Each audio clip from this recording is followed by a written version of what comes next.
नमस्कार मंडळी, तुमच्या सगळ्यांचं वाजेस किचनमध्ये स्वागत आहे। तर आज आपण बनवणार आहोत सुरमई फ्राय। तर सुरमई अशी मी घेऊन आले फ्रेश, असे मोठे मोठे काप आपण सुरमईचे घेणार आहोत। त्यासोबतच मी मसाल्यामध्ये हळद, धणे जिरे पावडर, गरम मसाला, लाल तिखट आणि मीठ घेतलंय आणि आलं लसूण पेस्ट आपल्याला मॅरिनेशनसाठी लागणार आहे। त्यासोबतच हे कोकम आगळ घेतले मी आणि आपल्याला बाहेर कवरिंगसाठी कोटिंगसाठी मी रवा घेतला आहे। आता मी तेल घेतलं 1 चमचा वाटीमध्ये, त्याच्यामध्ये मी प्रत्येक मसाले ॲड करून पेस्ट करून घेणार आहे आणि ती पेस्ट आपण मॅरिनेशन म्हणून या सुरमईच्या पीसेसला लावणार आहे।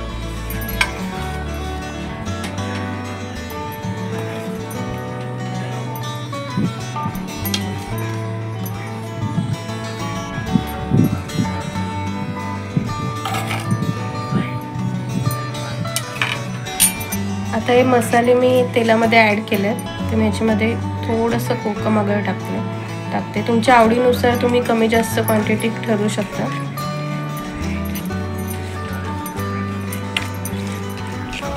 एकदम पातळ पण आपल्याला पेस्ट नाही करायचं आहे, नाहीतर ती व्यवस्थित आपल्या मच्छीला लागणार नाही। याच्यामध्ये मी आता आलं लसूण पेस्ट ॲड करते। आता ही आपली पेस्ट रेडी झाली आहे, तर आपण ही आता सुरमईच्या पीसेस आहेत त्यांना लावून घेऊ।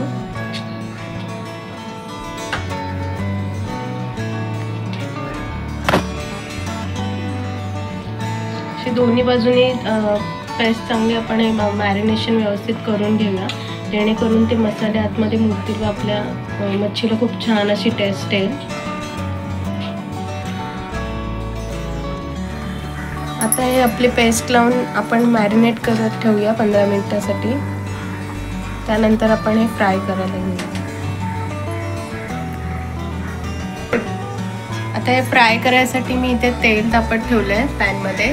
3 ते 4 चमचे मी तेल घेतले आणि ते तापत ठेवलं। आपलं तेल चांगलं गरम झालं आहे। तेल गरम झाल्यावरच आपण हे फ्राय करायला घेणार आहोत, म्हणजे ती व्यवस्थित फ्राय होईल आणि कुरकुरीत आपली अशी मच्छी रेडी होईल, सुरमई फ्राय रेडी होईल।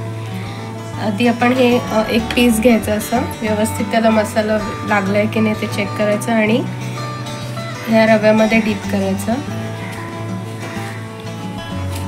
त्याला पूर्णपणे व्यवस्थित रव्याने कोट करून घ्यायचं, म्हणजे ती कुरकुरीत अशी आपल्याला लागेल।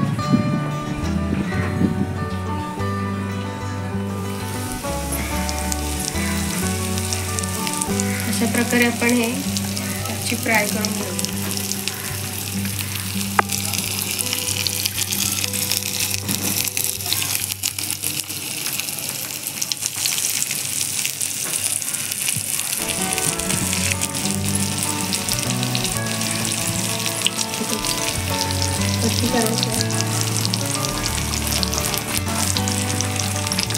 ते आपली एक बाजू पूर्ण।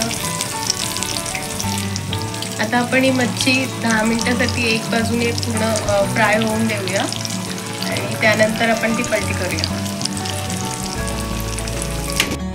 आता ही आपली गरमागरम अशी सुरमई फ्राय रेडी आहे खाण्यासाठी।